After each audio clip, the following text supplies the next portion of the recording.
Hello, everyone, and welcome to the Lair of LaFlair.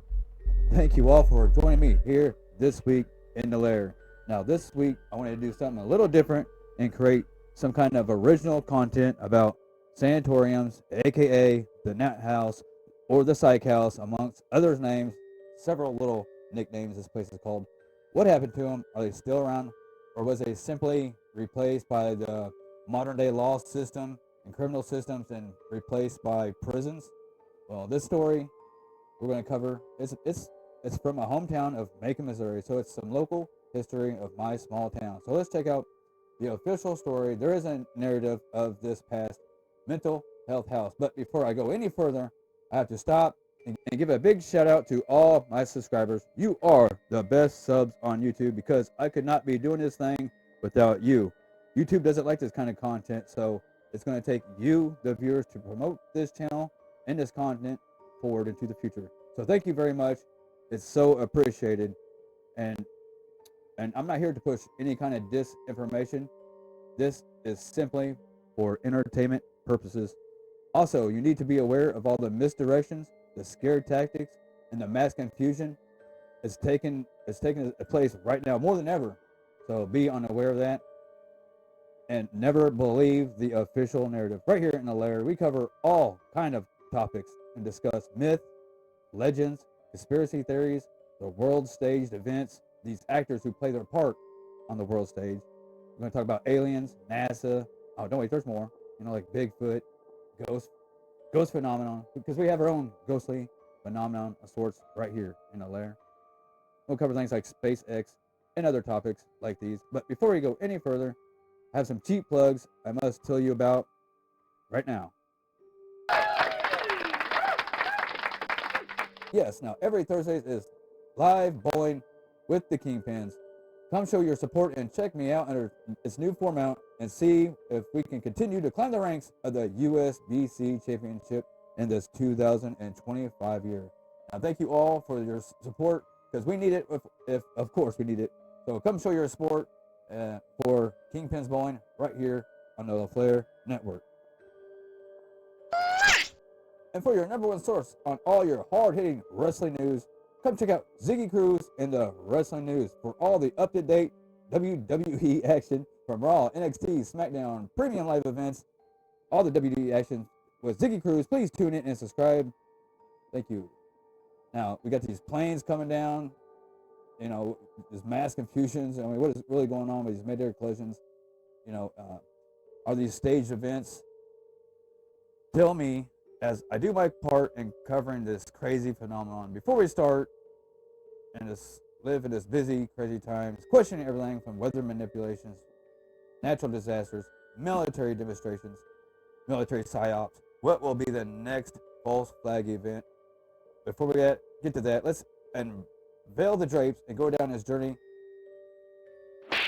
Now, this is the part where I tell you to go grab all your survivor gear, all your rations, your flashlight, all the batteries, and your bottled water, because we want you to be prepared before you enter the Lair of LaFlair. Now, this is only my opinion. Do your own research. You be the judge.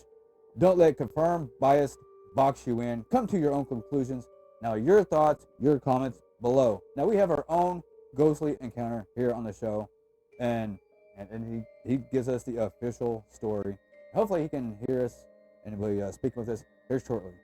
So let's see why these mental health wards, which is, these huge structure, this little population, and why is it right here in my little town of Macon, Missouri?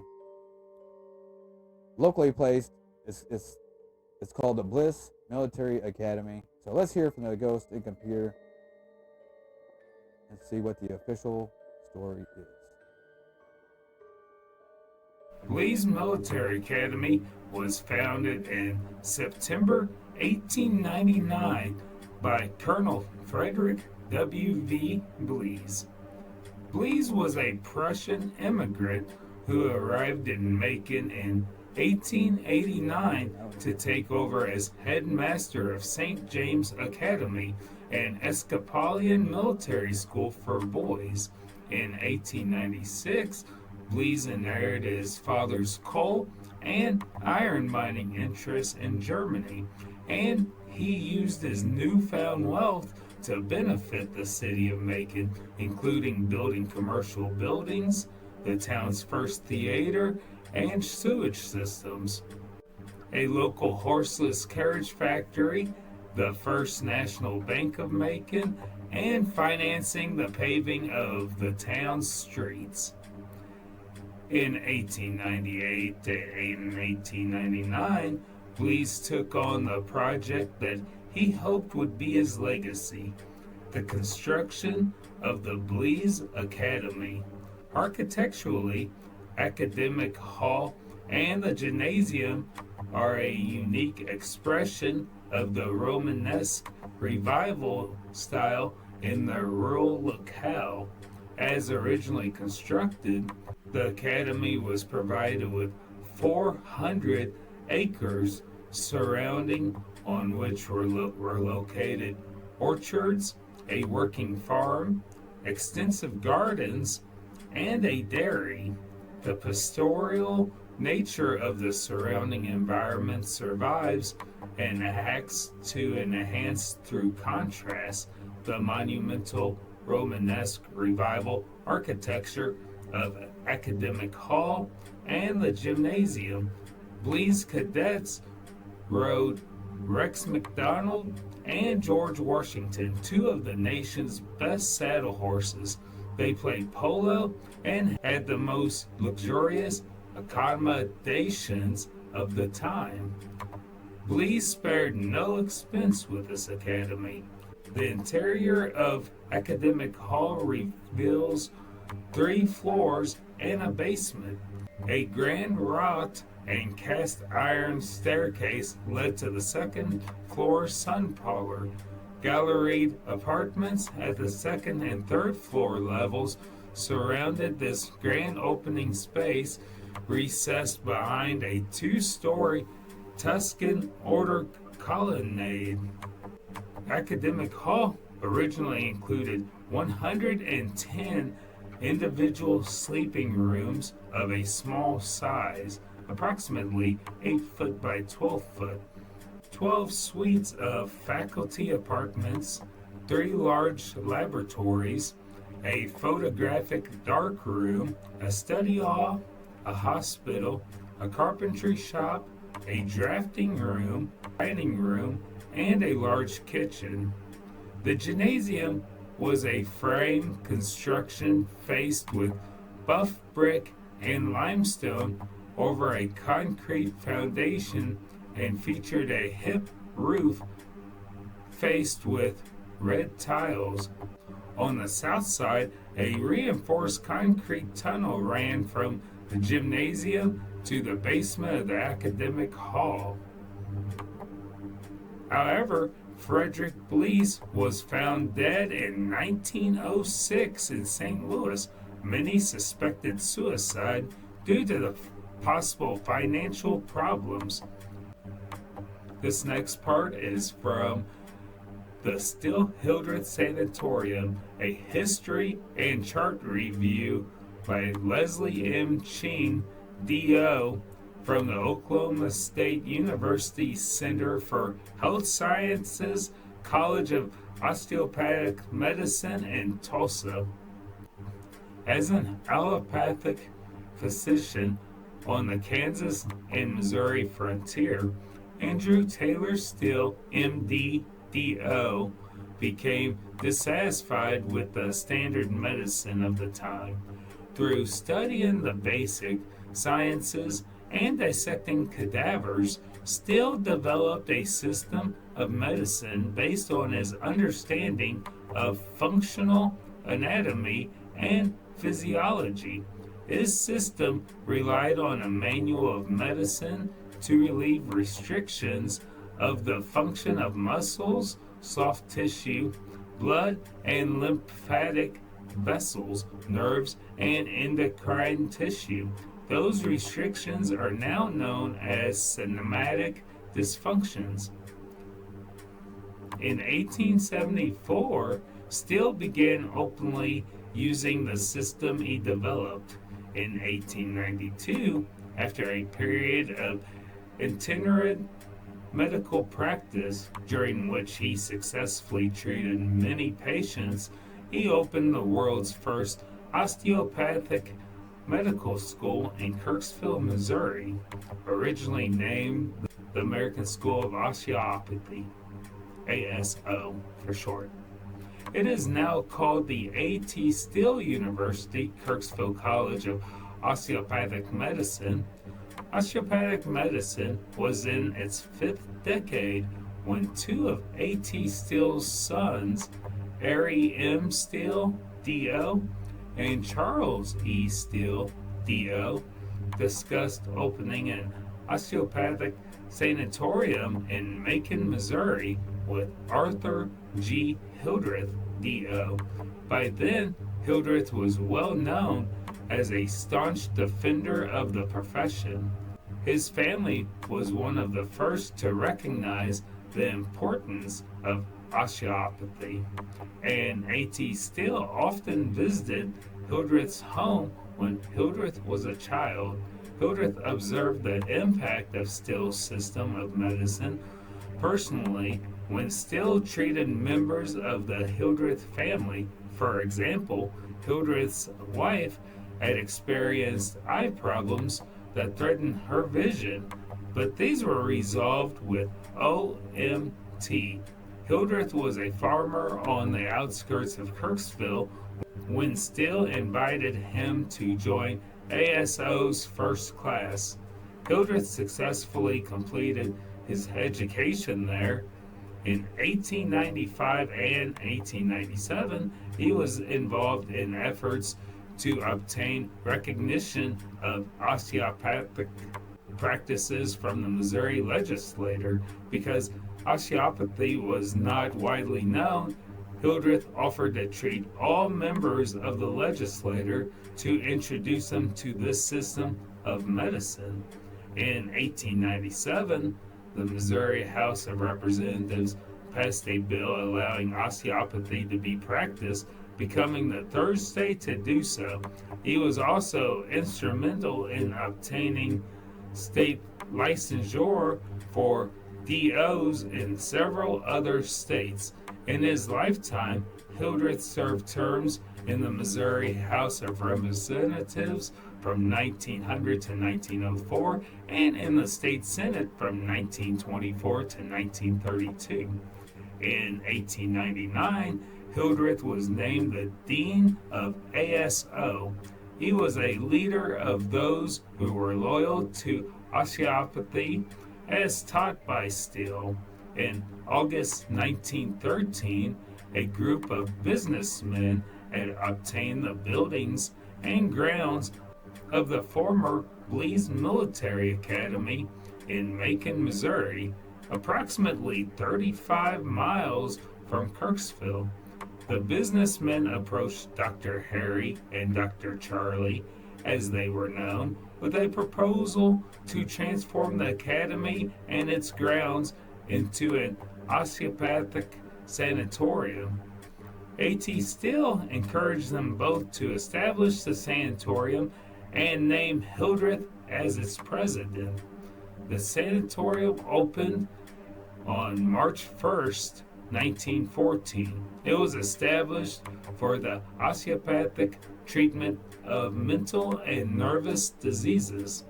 It also functioned as a local hospital. At that time, the grounds consisted of 270 acres with a main building, an annex, a gymnasium, a pool, a large sun parlor, a library, a music room, 2 lakes, a boathouse, tennis courts, stables, an archery area, vegetable gardens, an orchard, a greenhouse, and an on-site dairy. As SHS became successful and its patient census grew, a railroad stop was established outside the sanatorium grounds. In 1915, a basic stay cost $20 a week, which covered room, board, treatment, baths, and general nursing, but not personal laundry. Some patients worked at SHS to defray costs. An undated SHS pamphlet indicated that a medical exam cost $25, including basic laboratory tests. The Westerman test, an early test for syphilis, was an extra $5. The annex was a restricted area for an unknown number of years, and it housed patients who were judged as dangerous by staff physicians. Some of these patients were transferred to the Fulton, Missouri State Mental Hospital when SHS closed. Patients were also sometimes placed in the annex for disorderly behavior. Other areas of the sanatorium were used for confinement at times. In recent years, the Macon County Historical Society hosted several former patients for a visit who said that the residents in the annex did not have the same privileges as residents of the main building, weren't treated as well as other residents, and were cared for by regular staff nurses rather than private nurses who could be provided for the residents in the main building. The patients in the annex were locked in rooms with bars on the doors and windows, and some patients were there until SHS closed. The barred rooms may still be seen at the Macon County Historical Society, which is located in the annex. The Museum of the Osteopathic Medicine has some of the restraints and keys to the cell. Treatment elements, although the treatment protocols at HHS evolved throughout the years, its philosophy was to cure patients of psychiatric disorders, whereas many contemporary institutions for the mentally health emphasize simply caring for those patients.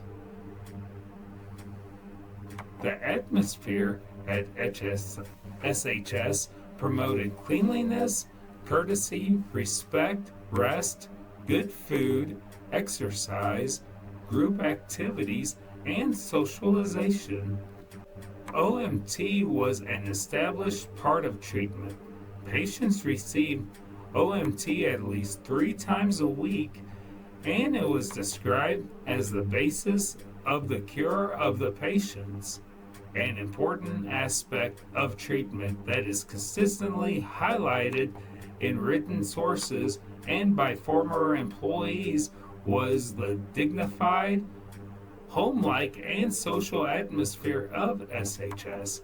The following is from a promotional brochure. The rooms are home-like and cheerful, all being outside rooms with plenty of light, running water, and sunshine. Only by a visit to the institution and by coming in contact with the life of the patients can one fully realize how nearly the home life featured can be carried out in such an institution. It is a highly important, essential of our method of treatment that the physical surroundings of the patients be cheerful, home-like, and pleasant.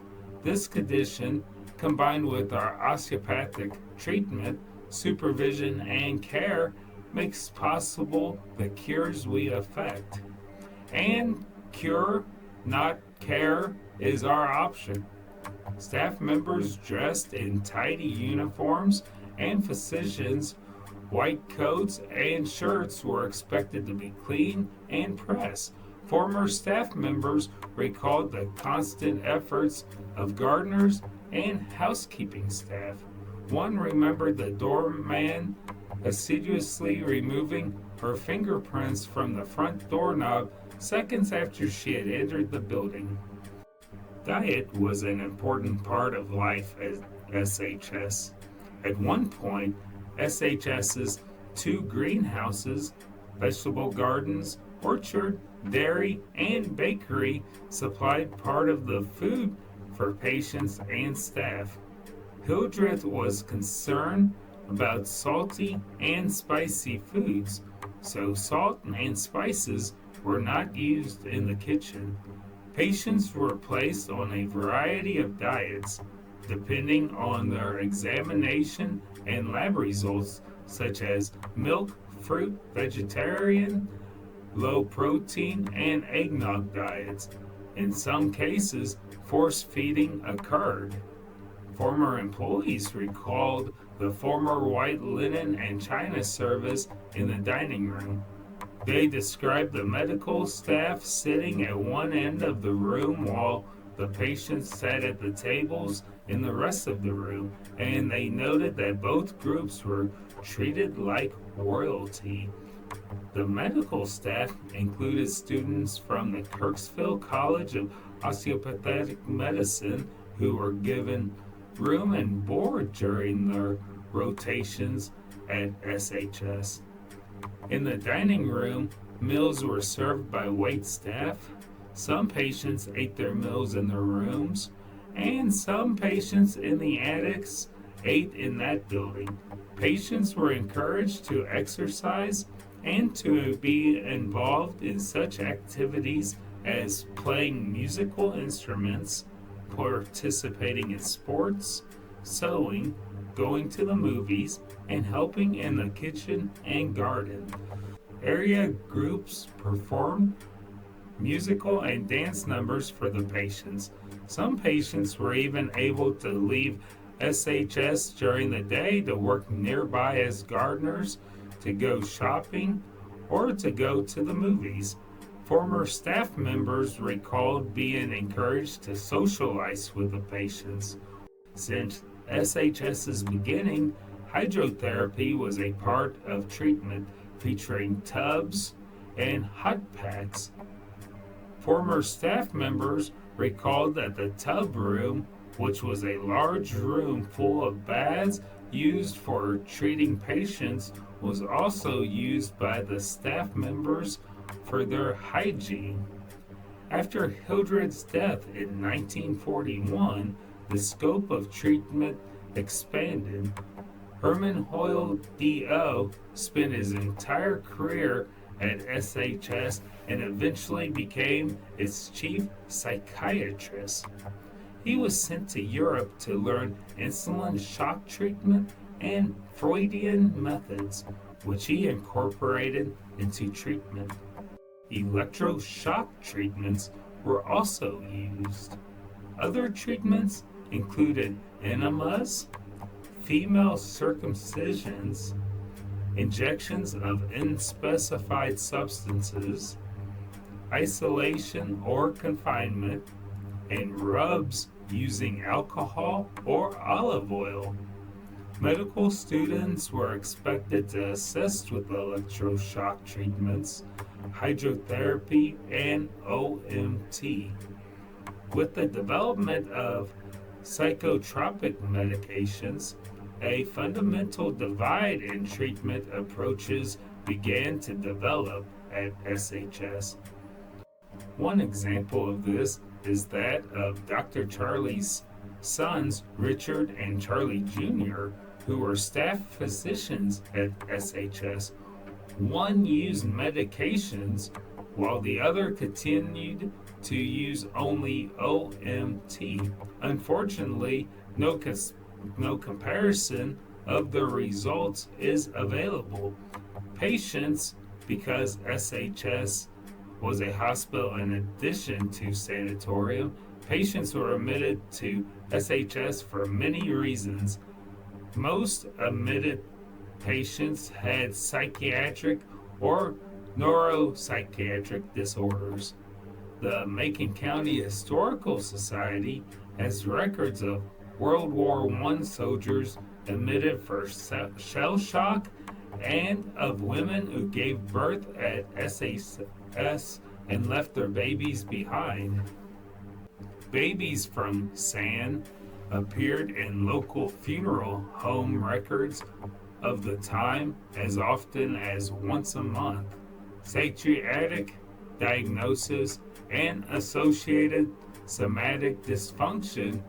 Early physicians at SHS distinguished between patients with functional disorders and those with organic ones. Osteopathic physicians felt they could significantly help patients with functional problems, but were less likely to help those with organic disorders that affected the brain. Early psychiatric examinations were done by Lynn Van Horn Gerardine, DO, MD, who was SHS's psychiatrist in chief.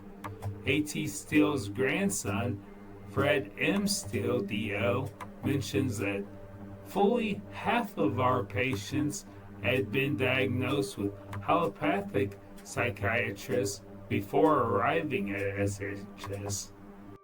Now, thank you for that ghostly ghost of ours of here on the Lair of LaFlair. Now, if you see some apparitions floating out about, man, that's bound to happen here in the Lair. Now, if you can, please switch up and check out these videos. We're going to have I got a video coming up, but I got these paper clips, these newspaper clips from, from the archives. Went and searched them from the local library. You go through here and take your time and pause and check them out on your own time, or look them up for yourself online. Do your own investigation. It's always encouraged right here in the Lair. Go ahead and check these out.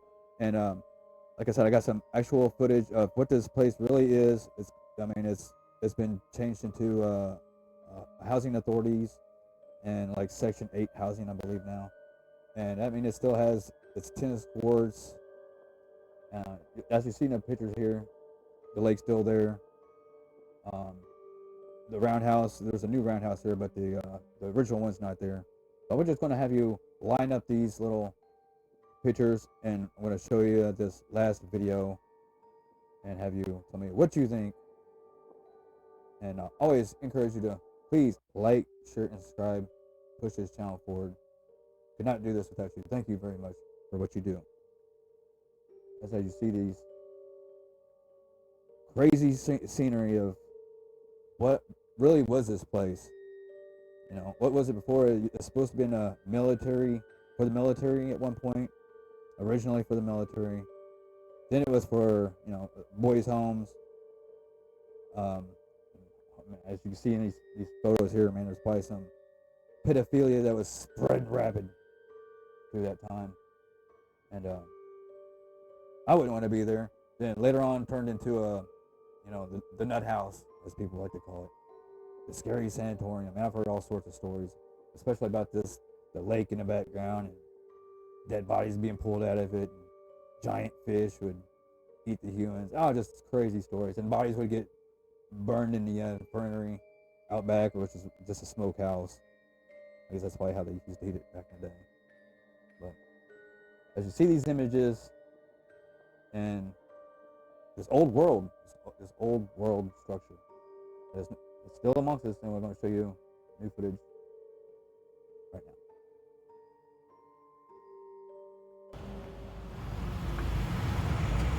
As you see, this is me pulling up, still in the vehicle, just pulling up in the driveway, just looking to get the ambiance on the road. That's what it's called now. I'm going to go inside to get all the pictures of, not pictures, but it's going to be on video. I didn't do too much exploring. I didn't want to get too much trouble or anything. I don't think I was going to get in trouble. It's a public place, but as you see the entryway here. Before I went up the stairs, I went and tried to check out I guess the gymnasium was closed. So I turned around and went down the hallway that was open. And that's where the cafeteria used to be. And when it looked like they was doing work in there, so I didn't want to bother anyone. So I came back out here, went up to the stairs to like the third and the fourth floor. And this is what it looks like nowadays in the modern days. But you can still see the grand, glorious work of the past. It looks like I've been locked up a few times. That looks like a prison to me. So here it is. It's me leaving it. Let's show the outside. Big building. And heading out is across. As you've seen from the former pictures, it's pretty much just right across the street. Their private, where they put the horses and their land for their cattle and all that stuff is pretty much right across the street from it, which is now our local fairgrounds. So I'm basically just documenting this, getting that footage. And here's the roundhouse. And as you've seen in the previous photos of the grand structure that it was, this is what it looks like now. And here's just the back side of it. And I'm pretty much coming to an end here, I believe. Or I might still walk down. Yeah, I still walk down to the where the actual photo was, where those kids was standing with that photo op. This is the same. That right there is the same path. That way. Yeah. So very beautiful scenery, as you see. This is me just walking down to the dock where the swimming was allowed and a swimming board used to be there. They got obviously no trespassing sign, no fishing sign, no ice fishing, whatever that said. And right there was where the stalls was, where they can change out, do their thing, where the board used to be. As you see, it's a pretty good sized little private lake. And yep, right there was that hill with that pictures I was talking about, the kids and everything. That's right there where it'd be right there as I'm walking back to my truck. And here's the back side of it. But that's all I got for you. Go and check out the inventory right here on the LaFlair network. I want to thank each and every one of you that goes to computer. Thank you for what you do. It really means a lot. Check out QNF for all your Globe and AE map debunks and Roast of the Shields. And for your #1 content creator on fake, phony, pretend football and all around truther channel, check out Jake the Asshole. And for all your wrestling news, Ziggy Cruz and the Wrestling News. Every Sundays, come back and see a new episode of the Lair of LaFlair right here on LaFlair Network. Thank you all.